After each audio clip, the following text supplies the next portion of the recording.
it's figuring out how to take that landscape in front of you and simplify it sufficiently that it makes a compelling photograph, but without simplifying it so much that it becomes overly minimalist and less interesting, I suppose. That's what I'm always trying to do. That was 2022 UK Landscape Photographer of the Year, Will Davies. Welcome to the Viewfinders Photography Podcast, where we discuss the art, craft and profession of photography with some of the best photographers from around the world. I'm your host, Graham Dargy. I'm a professional photographer coming to you from the Granite City, Aberdeen in Scotland. Alright, my guest today is the 2022 UK Landscape Photographer of the Year, Will Davies. Will first got a camera in his mid-20s, but he really got the photography bug when he moved to Ethiopia in 2007. The sights of the African people, landscape and wildlife captured Will's imagination, and he spent his weekends exploring the country with his camera. Landscape photography entered the picture when Will moved back to the UK, and with his first entry to the competition, Will won the 2022 UK Landscape Photography of the Year competition. In a wide-ranging conversation, we talk about what it's like to win the Landscape Photographer of the Year. We talk about Will's landscape photography approach and techniques, and his other photography experiences from the plains of Africa to the beaches of Iceland. So plug in, relax and enjoy my conversation with Will Davies. Will Davies, welcome to the Viewfinders Photography Podcast. How are you? Very good, Graham. How are you doing today? Yeah, good, thanks. Thank you for your time. Really looking forward to talking to you. Yeah, obviously you're the UK Landscape Photographer of the Year, which is quite an accolade. And then I really, looking through your work, just beautiful, classic landscapes, great locations, and lovely, nice technique. And then you've got this sort of African side of your work as well. So I'm sure there's plenty for us to get into. But yeah, Landscape Photographer of the Year. How did you receive that news, and how did that feel? So I think it's a bit of a tradition. You get a call from the founder of the competition, Charlie Waite, if you win. But actually didn't have the right number for me, so he called the landline at my mum's house, and so she gave me a call a little bit later and said some guy called Charlie Waite's been trying to get hold of you. So with that, I had a bit of a suspicion it might be good news, but I didn't quite realize how good news it would be, and obviously immediately gave him a call back, and we had a chat, and yeah, he let me know that I'd won, which was, a complete shock. It was actually, I'd followed the competition for a while, and always been, always loved going through the winning images, and always hoped, one day I'd have photos good enough to enter, but I hadn't spent a lot of time in the UK, so I never really had a kind of big enough portfolio of UK images to warrant entering until the year that I did enter, and so to be able to win it the first time was a real shock, and I think a little bit lucky, I guess, as well. Well, so I wouldn't want to overstate it, but I know Charlie a little bit, and I did an event with him in Aberdeen a few years ago before the pandemic and everything. So I decided it would be a good idea to take photographers up here and do an event, like an evening with kind of thing. And thinking about it now, it seems completely insane because all the overhead and risk was on me. And I got Charlie to come up and flew him up, and he's got a decent fee for his for his speaker's fee. We sold 165 tickets, and it was really an amazing event. So that's my Charlie Waite connection. But having spent the little time that I did with him, lovely man. I loved Charlie. What did he say to you? Because I will never receive this call from Charlie Waite. What did they say to you when you win the competition? Well, you never know. You never know. Hopefully it keeps going for a while, this competition. Well, actually, another coincidence. It was my birthday that day, which he'd found out, having spoken to my mum earlier, whose birthday also was that day. So it was quite a coincidence. I don't think he knew, but he'd found out. So he started by wishing me happy birthday, and then I'd actually had two photos shortlisted. So I was also interested to find out which one. I had no idea which one might have been successful. And he just started talking about the photo and what the judges had thought of it and why they'd liked it. And that's really about all I remember. I think we got chatting about a few other things, but it was a bit of a blur. You're just you're trying to process it, I suppose. But yeah, indeed, a lovely guy, and I met him also in person then at the awards event that they hold, I think, most years down in London, and so got the chance to chat to him then, and it was a lovely event and a great chance to also meet many other photographers, which actually has been one of the nicest things I think about this is building a few connections and getting to know some other people in the UK photography world, and particularly other landscape photography fanatics. Yeah, that is nice. One of the things I like about doing the podcast is, you'd have a chat with a photographer. It's a different chat than you can have with someone who's not a photographer, because we get so into this. So yeah, let's go into the photograph then. Just obviously people are listening. Do you want to describe the picture that won the Landscape Photographer of the Year, and just tell us about the experience that you had there? Yeah, so the photo, it's of the Brecon Beacons, and it's, I think, one of the nice things about it, it's right at that kind of point of transition between the autumn and winter. So it's a shot out early morning from, and I'm gonna show my horrible Welsh even though I'm from Wales, my Welsh pronunciation isn't great, but it's the Penygrig hill fort. It's not spelt like that at all, but if anyone wants to look it up, it's PEN-Y-CRUG hill fort, which is this spectacular spot that it's not very high, but it has a 360-degree view around, some of the biggest mountains in the Brecon Beacons. So it's a fantastic spot for photography. And early in the morning, on a good day, the light just kind of, particularly in winter, comes through very low and starts lighting up some of the fields. And that particular morning, you've got the sunlight hitting the fields in the foreground, which are just kind of coming out of some frost. It had been a cold few days. I think it was mid-December. So, again, at the start of winter. And then you go from the light hitting the fields in the foreground to some autumn colors in the trees, just fading, and then going back into the mountains, which were still surrounded by cloud and a little bit of snow. It had been the first, which was actually part of the reason I went out. The first snow had fallen in the mountains that year, so always adds a little bit of something to the opportunities for landscape photography. And it's taken with a long lens, so if you were to go there, the hills would look probably a lot further away than they do in the photograph. But with a long lens, you get that compression, and so it all kind of closes up, I suppose, the scene, and maybe gives it a little bit of extra kind of scale and drama. I hope. So that was Brecon in winter, as it was called.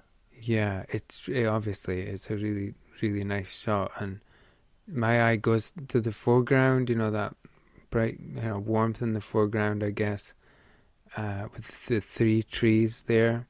And I guess because of the long lens, you're not, the foreground, the bottom of the image, it's not that close to where you are, I guess. And then, the next sort of range of the fields is still in frost. It's quite interesting, isn't it? Because it's unusual to see that in one image, where there's one area that's warm and the next area is kind of colder, and then obviously the snow on the peak in the background sort of even gets colder as it goes through the image, doesn't it? Yeah, and actually, I hadn't really realized this at the time when the image won, but going back through my files, I realized I'd actually been in exactly the same spot the day before. And sort of realized I wasn't going back for that specific photo, but I'd realized that those fields, because of the way they were angled and the way the mountains are shaped, they get the light, before that background valley, which stays in the dark for quite a bit longer. So, it was kind of, the day before, actually, the clouds hadn't cleared in time, and so the light never really broke through and it didn't come together. But I kind of had that concept that there was this, this opportunity with that particular scene, because of the way the light fell, but obviously got very lucky that it came together as it did, and that there was that snow and, that kind of, storm clearing in the background that added an extra dimension. Yeah. So did you have a feeling at the time that you got a special image? I certainly knew it was a nice image and one that I personally really liked, but I would never say it was, when I took it or even afterwards, would have said, that is the one image that has a chance of, winning the landscape photographer of the year. No, there were others that, I equally liked, that I entered that, didn't go anywhere. So I guess that the moral for other people listening is, I guess you've just got to give it a shot, with what you think is your best work, and hope that the judging is on your side. Obviously now maybe I like it even more, but there's now a built-in bias, right? Yeah, for sure. But, it's easy for us as photographers to think, there's another way or someone else's way is better. But with this, does it validate you? Does it galvanize you? Does it give you confidence to say, okay, actually, the way I see things, the way I do it my way, does it give you more permission to do things your way? Oh, for sure. I think, it's certainly, it's been hugely motivating, for me to, and I think I've got out a lot more since, not that I didn't do much photography before, but, there's been that added motivation and, and maybe a bit more, confidence to, look at opportunities to get, my photographs out a bit more publicly. I think, before I was really doing it primarily for myself, and so I didn't put a lot of effort into, where the photos would go, or, opportunities to get them out in the public space. And so, yes, this certainly has motivated me more on that front. Yeah. And then in the aftermath of winning, how has it changed your world in any way, or in a practical way, or has it opened up some doors or made some connections? You kind of alluded to that before. How have things changed for you since you won that? Yeah, so on the exhibition, firstly, the primary forum for the display of the winning images is in the major train stations throughout England and Scotland. So it's Network Rail is one of the I think one of the major sponsors, and so they move the exhibition around. It started in Paddington and then I think gradually progressed north.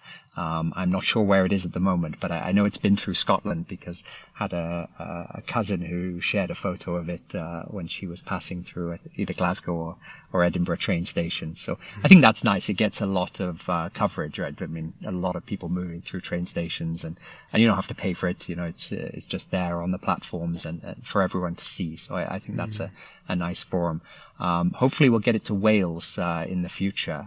Right now it's England and Scotland, which I guess is linked to Network Rail's own kind of network. But one thing I have spoken to the team about, I think maybe we'll look in future years if I could help get the exhibition over to Wales, because that would be nice. Because not just the Brecon in winter, there was I think 4 or 5 really good photos that did really well in this year's competition. So it'd be nice to add that. And then in terms of how it's changed things, certainly it's opened up interest, and I've got all kinds of different inquiries from students and teachers looking to do little interviews or snippets, or just find out more about the photo and my photography, to some magazine interviews, yourself reaching out. I created a website, which I suppose has kind of been underlying a lot of that. I didn't have a website before. I mean, from otherwise I'd say, it hasn't changed anything dramatically. I still, photography for me has always been a hobby, and something I do for fun, and I wouldn't want to change that. So, I still want to focus most of my time, what limited time I do have, on being able to get out and actually take photos, as opposed to,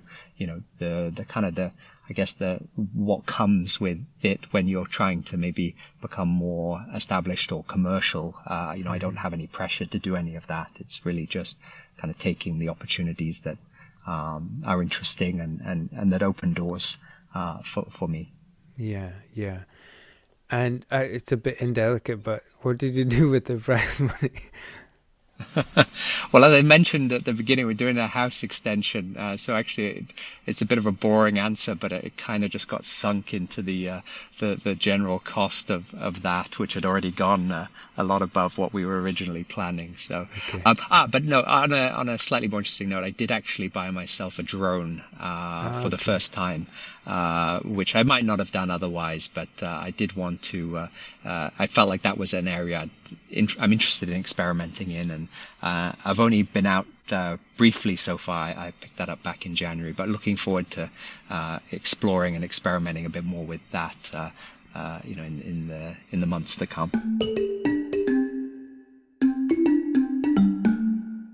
Let's jump back in time. I wonder if cameras were part of your life when you were growing up. Were there early signs that you were a future landscape photographer of the year? Not really. My dad was actually a pretty good photographer when he didn't spend a lot of time taking photos, but every now and then he'd get his camera out, and there were one or two shots around the house that were on from his travels that were really pretty good. So, but for me, not really. I remember once developing a whole film of photos of pigeons I tried to photograph in the garden, and not realizing that they don't really look that great when they're about 100 meters away and you've got a point and shoot. So that was kind of disappointing, and that's about all I really remember of photography before the age of into my 20s, really. I think it was when the whole DSLR revolution happened, just coincided with when I had enough money to buy a first camera, and was having the opportunity to travel a bit then, and so that was more like when I was kind of 25, 26, and got a camera and took it on a few trips, and suddenly realized, I think like a lot of people at that time, that wow, I can actually take half decent photos and get this instant feedback, and not have to trek to process hundreds of films for maybe one half decent photo every now and then. So it wasn't till then really that I got into photography, and it wasn't even landscapes particularly. It was more just taking a camera on travels and just trying to start by capturing a little bit of what I found interesting or beautiful in the places that I was seeing, and I guess like most people, probably how a lot of people start out. So I read on your website that you discovered your passion for photography after moving to East Africa in 2007. So may I ask what brought you out there, and what was it, do you think, about that location that really fired you up with the photography?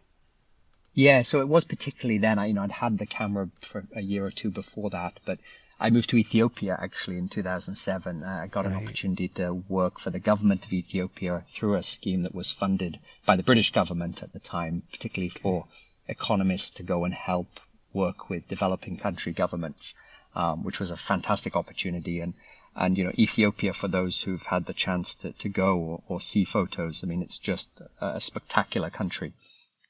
The landscapes, the wildlife to some degree. I mean, it's not got the kind of the scale of wildlife perhaps as some other countries in East Africa, but I mean, it's I think the average height in Ethiopia is about 3,000 meters. It's got these amazing mountain scenes, and at the time it was a country that I suppose was in the media, people associated with the issues they'd had with the famine in the 1980s, and a lot of charity related activities and so forth, and actually there's this incredible vibrant culture and amazing historical sites. I mean, churches from the 12th century that have been carved out of stone in the ground. I mean, just these things, and you wanted to kind of showcase the country in a bit more or to show people what was there and what I was seeing, and so that really became, I think, the time when I went from just having a camera with me to actually going out and with the primary purpose of photography, which I suppose was a bit of a shift. And I had the time then. I was no kids back then, so every weekend that I had free, I could go out into the countryside and travel within Ethiopia, and it was I mean, hard not to take some half decent photos. Yeah. So like, it's an office kind of job, or were you getting out with work to see the country, or that was just a weekend thing? Yeah, well, I was mostly in Addis. I mean, I was getting the few opportunities to travel around as well. But no, it was mostly in Addis. But then, being new to the country, when I got holidays, I'd travel within the country, and when visitors came, you'd take them out, and so I got a lot of chances to get out and see the country as well. Yeah, my wife comes from Kenya. About a few years ago, I was mainly doing tuition based around landscape photography, and the next thing was to do a safari, because we had the contacts and had the experience. I'm not a wildlife photographer, but I felt I had enough connections and experience to do that. So we did, and I brought a group of 5 people out with me. And like you were saying, their perceptions of what it was going to be like, or what the country was going to be like, Kenya, was one thing. But when we actually were there, people were just blown away by how green it is, how lush it is, and that kind of thing. So I think that ties into what you were saying as well. There's a perception, and then there's actually on the ground. It can really be a different experience. That's right. And I think maybe even more so in the case of Ethiopia, because it didn't have quite the history of tourism that places like Kenya and Tanzania have. And so, even when I was there, it was amazing how little photography there was even within Ethiopia of, the rest of being in Addis. You rarely saw good photos of the rest of the country. And so, I felt like there was clearly a gap. I wish I knew a bit more about photography back then and had been able to do more to help fill that gap. I think now I think it's been a bit more discovered. I've seen a few good wildlife photographers who, have taken some wonderful photos of Ethiopia. So, certainly some people know it's there now. What were you drawn to then photographically in Ethiopia? Particularly, was like the historical sites, or what kind of thing was really grabbing you? Yeah, I think, like I said, I mean, first of all, it was just kind of an extension of travel photography. But I think quickly I realized that what I really liked was, and what I'd always liked, was being out in nature. Being out in the mountains, being in the national parks, seeing the wildlife, of course, is so dramatic in that part of the world, and so different to everything that we get back in the UK. So it was particularly the wildlife and the landscape photography. I know a lot of people would travel to Ethiopia for the amazing people and that you get, and there are some indigenous tribes in the south that still live very, very traditionally. For me, I don't know, I never felt as comfortable with that side of photography, and not that there's anything wrong with it, but just I'm less of a people photographer in general, I think, and much more of a nature photographer. That's just always been my interest and what I love and what I enjoy. And I think, it's always best to focus on what you enjoy. That's what you're going to be good at. Yeah. So are you able to do much wildlife or safari photography in Ethiopia, or do you really need to go to Kenya, Tanzania for that? There's some. There are these Galada baboons that live on the cliffs up in the Simien Mountains, which Oh yeah. gives you a wonderful opportunity actually to combine both because you've got and they're very relaxed. You can walk practically walk up to them, and they just sit around on the cliff tops. Like they're posing for photos half the time and there's 1,000-meter drop behind them with this landscape that just stretches on forever. So that was really Right. fun. I mean, those were just kind of photos that were quite easy, actually, as photography goes. That was, I think, probably the highlight. Otherwise, there are some national parks there, but there is not. It's a country that became quite heavily populated, and I guess agriculture took over at an earlier stage than other parts of the region. So there aren't the national parks quite on the sides. I mean, the Simien Mountains there is one, and there's another one, the Bale Mountains in southern Ethiopia, but not quite on the scale of perhaps what you have in Kenya or Tanzania. So yeah, you do have a quite a bit of safari photography. Set the scene then. If you're going to do wildlife photography in a national park in, let's say, the Masai Mara, what's it like? I mean, just for people who haven't been out there, set the scene. What's a day like, and how do you get into it photographically on a safari? Yeah, I think for me, the first thing that I love about it is the anticipation. I mean, somewhere like the Masai Mara, every single day is different. Every time you go out, there's a great opportunity. You're going to see something interesting, and you have no idea what it's going to be. So, there's that sense of anticipation and excitement that comes with it. And, in a way, I guess, somewhat similar to landscape photography. You're always hoping that today's the day you're going to get that one, truly spectacular photo. And but it's I suppose it's more of the thrill of the chase in a way with wildlife photography in the sense that it's you're kind of constantly searching for that. That perfect opportunity. So what's a day like? I mean, I suppose you go out before sunrise or as early as you're allowed. Some of the national parks will restrict driving in the dark. So maybe 6 a.m, head out. And really it's those first few hours and the last few hours of the day, the golden hours, if you like. Again, very similar to landscape photography. But in Africa, when you're on the equator, it's there's that consistency year round, right? It's the first few hours of the day and the last few when the light is best, and when, more, and also when the animals are most active.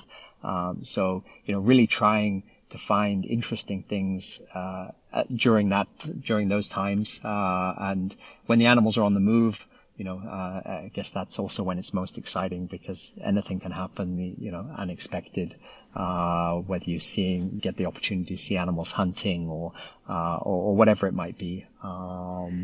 Yeah, and I suppose then you've got a long downtime in the middle of the day where you might as well put your feet up and read a book or whatever it might be. I would spend a lot of time in the car. I think that's maybe one of the healthier things about landscape photography. You get a bit more exercise. One of the downsides of I found I definitely packed on a few pounds during the time I didn't mention, but I moved down to Kenya after Ethiopia, and that's where a lot of my wildlife photography came from. Having the opportunity to go to places like the Masai Mara on the weekend, but yeah, it wasn't the most wasn't the greatest for your exercise regime, put it that way. Yeah, and the food in the camp as well. So that's right. So yeah, so Masai Mara is an incredible place. I mean, I always tell people it's just like the start of The Lion King. It's exactly like that.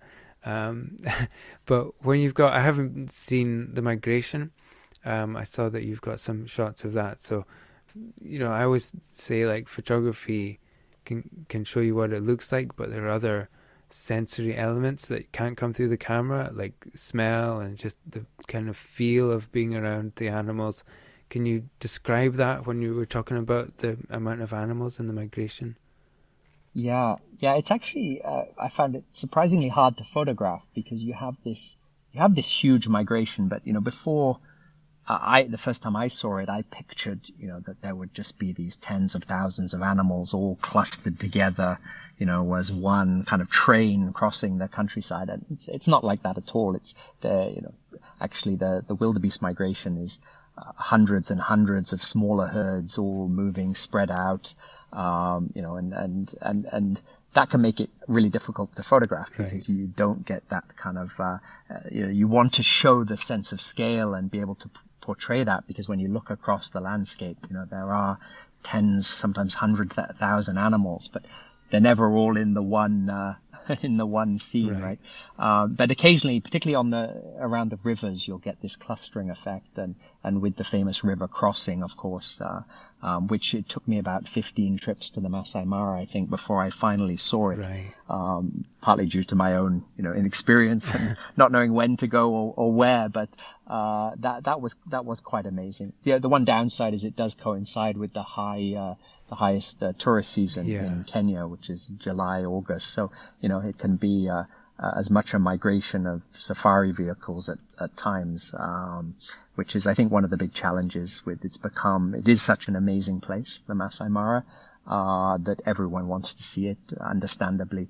But that does come with pressure of, a lot of tourism. And you see that particularly in the high season. So in a way, my favorite time to be there sometimes was, in February or March, when it's much quieter and you don't have that kind of pressure of people on the park. Yeah, I would agree with that. But of course, to see the migration, obviously there are more people there.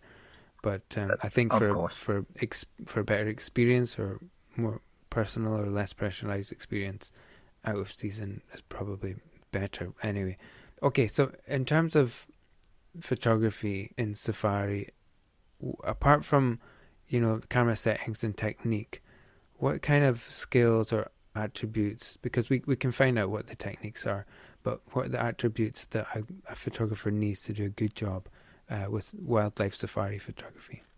Yeah, unfortunately, I have to say one of the differentiators is the equipment, more particularly so with wildlife photography, just because these great big long lenses, which unfortunately are about the most expensive thing you can buy when it comes to photography equipment, is sometimes the differentiator. So when you see these real pros and what they're able to capture, I'm not saying all of it is equipment, but part of it is that. Certainly when I was starting out and I had the old 100 to 300 mils zoom that was $200 or whatever it was a lot more difficult. You can still get a great photo every now and then, but it's harder. So that's one aspect. I suppose the parallels with wildlife photography, the light is often the difference between an okay and a great photo. So knowing when to be out and getting in the right place at the right time, and knowing where you're going. So I spent a lot of trips driving around in circles, just thinking I'd stumble across something interesting, and ultimately being a bit disappointed once I realized how much knowledge the locals had, and how much, just the ability to spot wildlife amongst the Maasai population who live there. It's quite remarkable. So once I realized that having a good guide with you who can know where to get you somewhere, to get you in the good spots before that perfect light hits is crucially important. So otherwise, I think that the big challenge, it's moving into the technique side of things, but when you are shooting very long lenses, being able to stabilize, but also have the flexibility to be mobile because the animals are moving, right? So fixed tripods become, and especially when you're in a vehicle, become complicated. So you see a lot of good photographers using bean bags and these kinds of things, which give them some stability, but also the flexibility to be able to move the camera quickly, and be able to react. But I think certainly I missed a lot of opportunities through, shutter vibrations, I would say, in my early days of taking wildlife photos, probably more was the biggest frustration of anything else, Right. technically. Okay, yeah, I can vouch for all of that. Actually, the guide that I was working with for a couple of years, who became a friend, sadly died, but he was just phenomenal in his vision. I couldn't believe what he was seeing, and he's like, "Oh, there's a cheetah in the grass," and the grass was really long at the time. I just couldn't see it. I could not see it, but it was like 50 meters away. And then the guides help each other as well. That's really important. They get on the radio to each other if they see something, and then that's how you can get other people gathering in one spot. But yeah, the technique becomes quite a little box of settings. It's not, it has to be quite a specific technique as well. So all in all, I think it's an incredible sensory sort of human experience to have. But if you're a photographer as well, it's a great challenge and a great photography experience as well. So I guess we can both vouch for safaris. Certainly exciting. Let's jump back into landscapes then. Was it when you came back to the UK after working abroad, was that when you really got into landscape photography then? Yeah, I think partly that. I mean, partly I think I find, you tend to get the best photos of the places where you're living at any given time. So, when I've been in places where I've had more access to landscape photography opportunities than wildlife, then that's tended to become more of the focus naturally. So whether that's I've spent some time in the US as well, and also in the UK. So yeah, in both cases, I think there's more natural landscape opportunities, and also just, I mean, even when I was living in Kenya, if I got the opportunity to go overseas, it was often wanting to head to the mountains or out into the big wide open beautiful landscapes of the world. That's always been something that's just drawn me, and outside of photography, I mean, I love whether it's mountaineering or climbing or hiking, or those are the things that I enjoy. So photography, I think landscape photography is kind of a natural extension of that. And like I said earlier, safaris are great, but you're sitting in a car most of the day. There's nothing quite like being out on foot in the snow, in winter, and up in the Brecon Beacons, or out on Skye, as I was a month or two back in Scotland. I mean, it's just for me, it's hard to beat. So I guess the landscapes have become naturally more and more of a focus due to access and due to the fact that I just love it. Yeah, I think we're so lucky in the UK. I mean, I don't know how it is where you live. You live in the States, right? That's right. But yeah, I mean, here in Scotland in particular, but even I've been to the Lake District, it's phenomenal what we have on our doorsteps. I was wondering... Yeah, and it's... No, go ahead. Sorry to interrupt, Graham. I was going to say, it's relatively close in the UK, right? I mean, growing up in South Wales, used to think Scotland was so far away, but you compare that to the States, where it's a 5-hour flight to get from one coast to the other. It's very accessible in the UK, and you have a lot of interesting, diverse landscapes, often within relatively small geographic areas. So that makes it a really, I think, fun and diverse place to be a landscape photographer. You mentioned that you'd just been to Scotland recently, and I wanted to pick up on that because you've got some really nice pictures from this trip. So tell us about this trip. Was it just a landscape photography trip that you were doing? And how did you set about, setting up your itinerary and deciding on the locations you wanted to go to? Yeah, so actually, unusually it was just a photography trip. I find usually I kind of add a bit of photography on top of, a family trip or travel for some other reason. But in this case, I was actually changing roles in my day job, and so I had an opportunity to take a short break in between.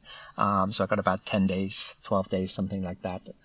And I'd been to Scotland a number of times over the past 3-4 years, but always in the middle of summer, for family holidays or, to go mountaineering or whatever it might be. But I always wanted to go see it in the winter, and I'd seen so many spectacular photos of the highlands in the snow. Just the light up there and at that time of year. I mean, it's so, even actually coming back to the landscape photographer of the year, some of my favorite images were the ones from the highlands of Scotland and have been for many years. I just love that scenery. So, this was just a rare opportunity to get a few days off in January, to do that. And, luckily the way the flights worked out, there's quite a low-cost way of going from the US to the UK via Iceland. So I was able to add on a few days in Iceland, which again was inspired by just seeing. I mean, it's become, I think, a bit of a photography destination now, right, Iceland? But it's hard not to be inspired by the photos that you see, and so I just wanted another place I wanted to go, and again. The opportunity to do it in winter was there, so that's what motivated it. I know some landscape photographers I've talked to, like Paul Sanders. He's involved in Landscape Photographer of the Year now. Yes. His thing is like, well, I just go for a walk and I don't have anything in mind, and I just see what nature wants to give me, that kind of thing, which I'm laughing, but I really admire it, but I just can't really do that. I need to go like to a place to get a thing. Which way are you on that spectrum? Or are you sort of having a shot in mind, or are you more like, let me go and see what happens?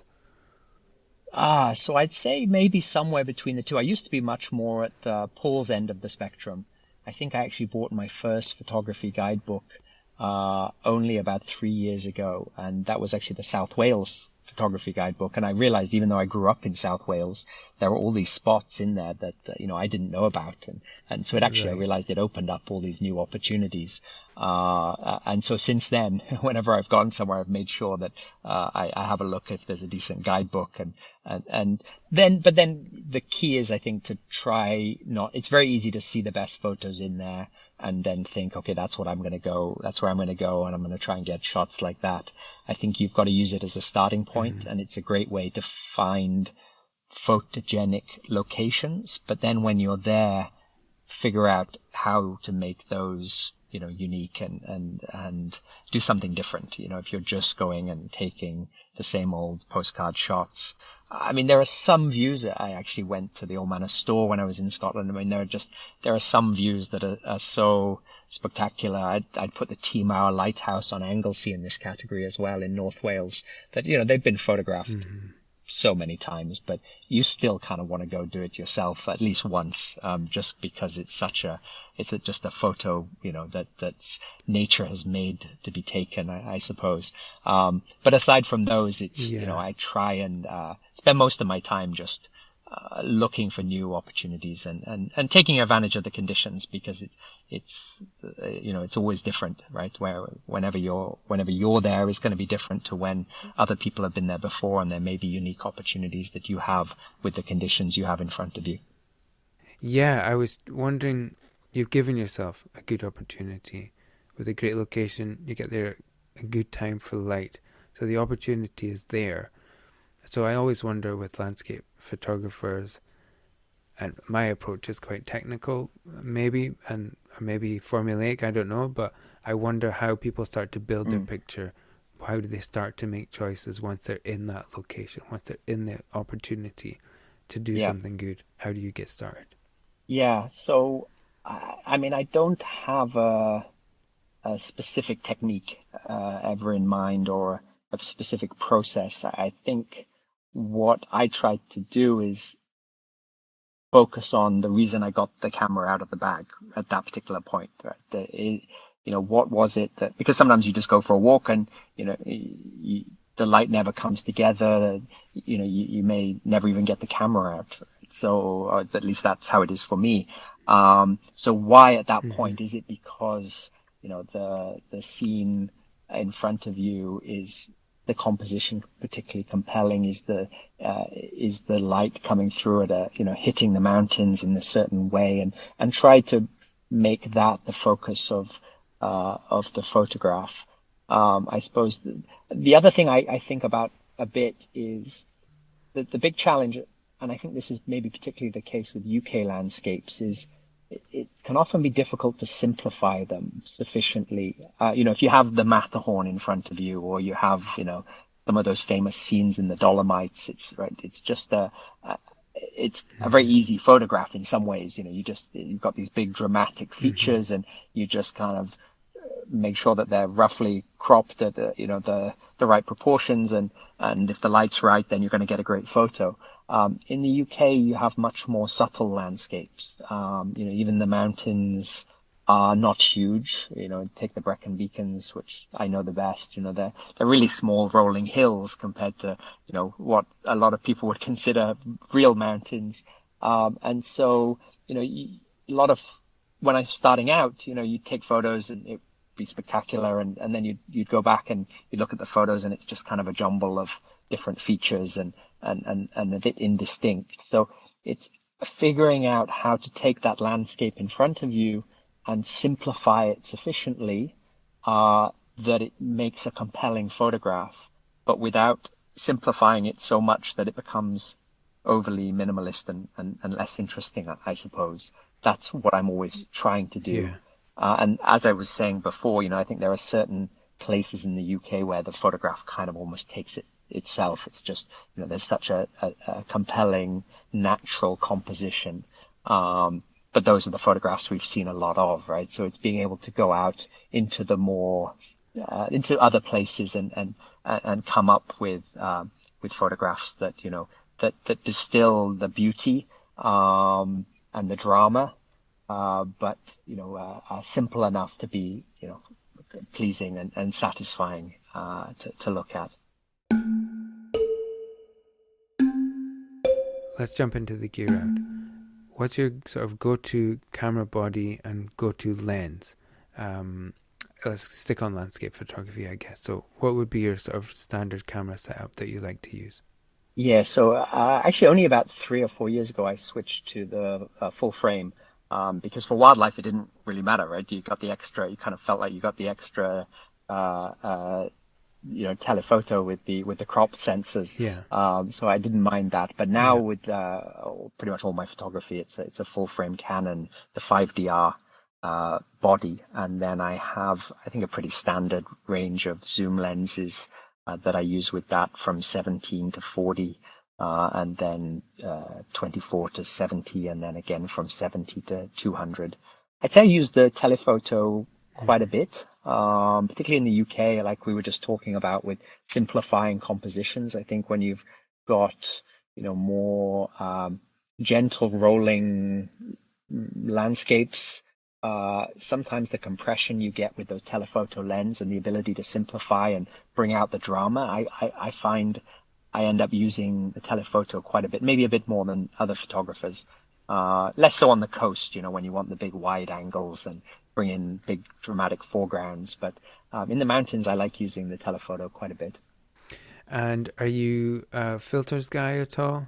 Yes, I pretty much always use a polarizer. And then I did get into the art of long exposures actually fairly recently. I did a great day with Lee Frost. I don't know if you've heard of Lee. Oh, yeah. He's a photographer down in Cornwall. So did a day out with him. He showed me the ropes of all the long exposure filters. So I do love that for coastal photography. I think that's what motivated me when I was back in Wales for a bit. Having access to the coast. It suddenly made me want to be able to use those techniques, and that's good fun. And I use a mix of Lee and Format high-tech filters for that. So yeah, there's a lovely shot of yours from Iceland. I'm not going to try and say it, but I think it's something like East Horn, and it's got that maybe 1 or 2 second play with the water coming in the foreground with the wave coming in or out.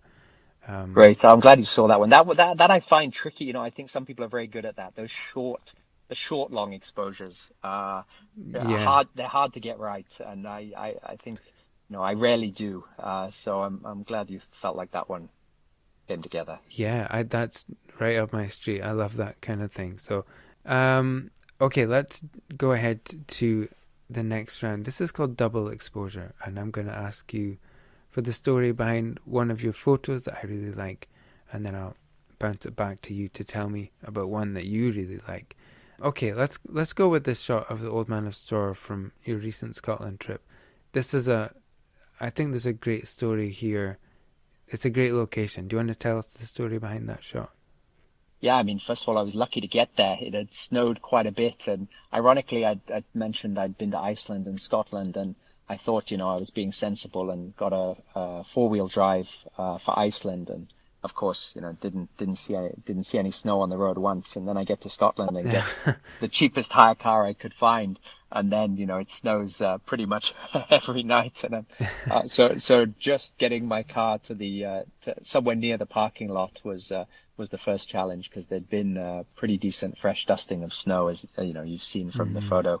And then it was quite a wind. I don't remember what it was gusting up to, but 30, 40 miles an hour. So it's certainly not a day for the tripod, actually.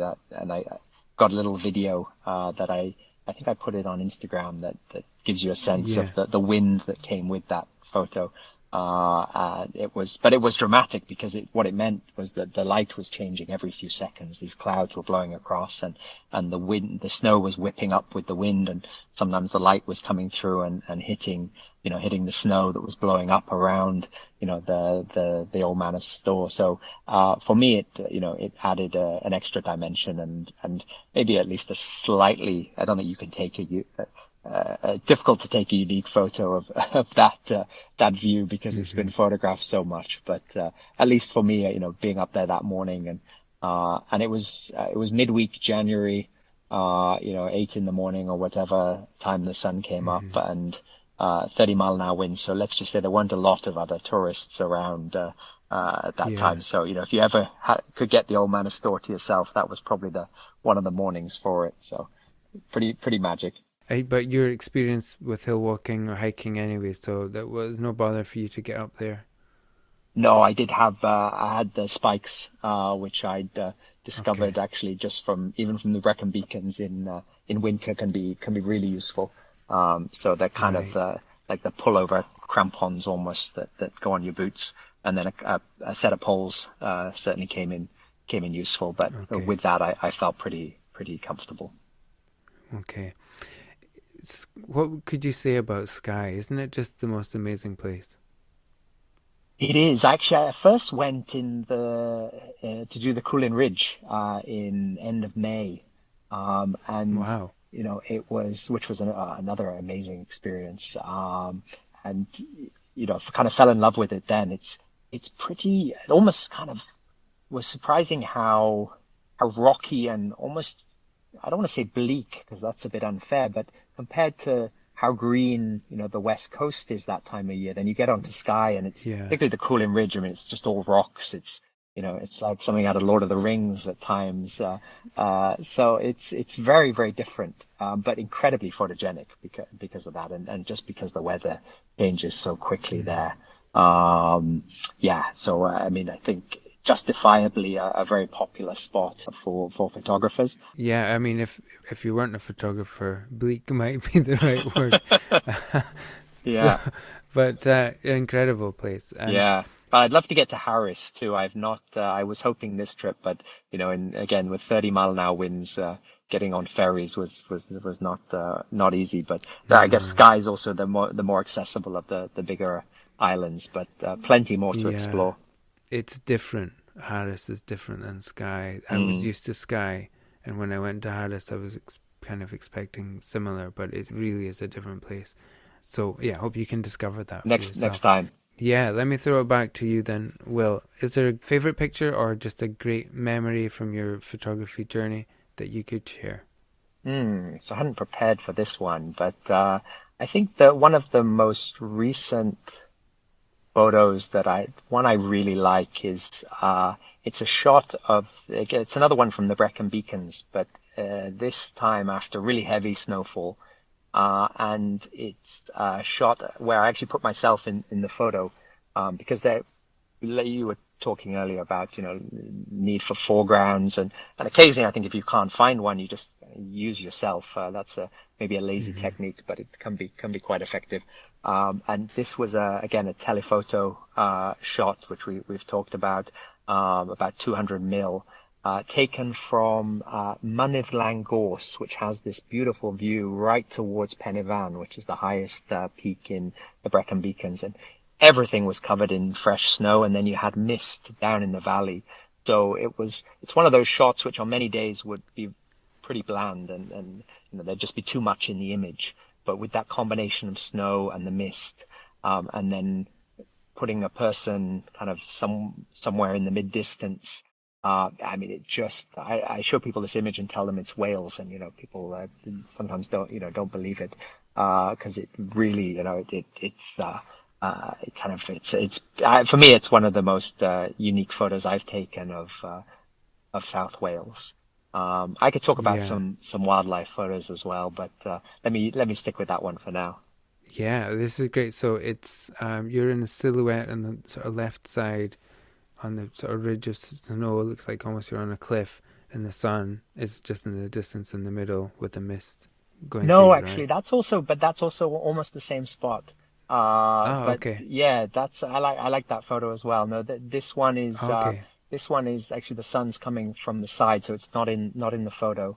And it's more of a blue kind of yeah, image. exactly. It's a very blue image. Okay. With just the mist down in the valley beneath me. And again, I think it was just one of those mornings where you're just very glad to be to be somewhere like that is just such a wonderful feeling, and then to be able to capture it somewhat in a photograph so you can remember it is it'll always be a special morning. Yeah, fantastic. Well, if you want to pick a wildlife one as well, let's go for it. Yeah, so I think one of my favorites is there's a photograph again of the Masai Mara there's 4 cubs. I don't know if you've gone through the wildlife section on my website, but it's just a mother with 4 cubs. And it's one of those photos which, you kind of always dream, you might once get everything coming together like that. But, to have the mother is licking or cleaning one of the cubs, and then the other one's kind of asleep next to her, and then one of them's kind of roaring from the side, and it's just such a magical family scene. I remember when I drove up, it was along a little river, and I spotted the other lovely thing about that photo. I was just by myself, and I although I was talking earlier about the value of having guides with you, and every now and then if you do find something when it's just you and there's not another car around, to have that experience, and then I flicked through my photos afterwards and realized that I got one that was a little bit special. That was and it was quite early on. It was when I was really learning. It was quite soon after I'd moved to Kenya, and still had some pretty rusty old equipment back then. So goes to show, I guess you can still get good photos if you get lucky, even with basic equipment. So that that's another one that I've always had. It's actually up in one of the kids' rooms at the moment. I've always had it on the wall somewhere, and it's a very happy memory of Kenya days. I think put yourself in the right place at the right time is half the battle for sure. So yeah, really, Absolutely. really nice, and I touched on it there, but great experiences to be out there in the world, witnessing these amazing things, and being able to take pictures. We're lucky men. Couldn't agree more. Okay, let's go to the final round. It's the quick fire round, which I call Motor Drive. So are you ready? I'm ready. Let's do it. Okay, wide angle or telephoto? Telephoto. Color or black and white? Ooh, color. Expensive lens or the corner of your shirt? I'm not sure I fully understand that one, so I'm going to go with expensive lens. Hopefully someone else is paying. I messed up the question. That's why. Expensive lens cloth or the corner of your shirt. That makes more sense. Oh, corner of my shirt's fine. Okay. Anyway, it's the 54th time I've asked that question, so I'm slightly on autopilot. What's a weird thing I could find in your camera bag? Probably camera camera. Well, it doubles up as, a flight bag. So you'll probably find, earplugs and eye mask and, maybe a few COVID masks left over from COVID travel days that I haven't Yeah. bothered clearing out yet. So that's probably about as Okay. weird as it would get. You're getting so good at photography, you can just have an eye mask on and do it at the same time, like a Jedi. Okay, is there a favorite photographer or one photographer we could all find out about? Oh, one favorite photographer. I think I'd probably have to say Jimmy Chin, just because of the Okay. combination of the photography ability and the climbing ability.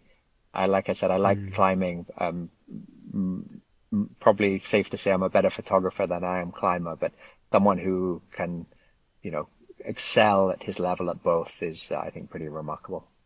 I mean, I have to ask the question that everybody asks. Have you seen Free Solo? Several times. Yeah, isn't it Yeah. amazing? My daughter's into climbing just now. She's 6, she's about to turn 7. Yeah, And terrifying, but remarkable, and just so beautifully shot. I mean, the obviously the climbing achievement is remarkable, but the way that for me just makes me want to go to Yosemite tomorrow is, I think, a yeah, testament to the quality of the photography or the cinematography that came with it. yeah, and the tension just builds and builds and builds. It's just quite an amazing film. Yeah. What's your favorite Welsh band or musician? Well, I'd probably say the Stereophonics, just because it was at that time in my life when, there was it was a particularly great era of Welsh pop music. That's probably not the right expression, but yeah, they're probably the one I have Okay. most memories of, and was able to see live once or twice by working the bars Good. at music festivals. So even got to do it and get Cool. paid for it. Nice. I can go with that then. Okay. And last question, when do you feel at peace with the universe? Oh, probably most at peace when I'm high up a mountain early in the morning, and there's not really many people around, and the light's perfect. That's all I need. Great. Brilliant. Thank you so much, Will. I've really enjoyed this. This has been great. Thanks for your time. Appreciate it. No, thanks to you, Graham. Really enjoyed it. Thanks for inviting me. Thanks so much for listening, guys. Follow Will on Instagram and go to his website to see his fantastic photography. Links to everything we spoke about are in the show notes. If you enjoyed this episode, then check out my conversations with Kai Hornung, Julia Reddell, Mark Pickering, Paul Sanders, and Wendy Bagnall. You can find them all on the Viewfinders website. That's it. Take care. Enjoy your photography. I'll see you out there.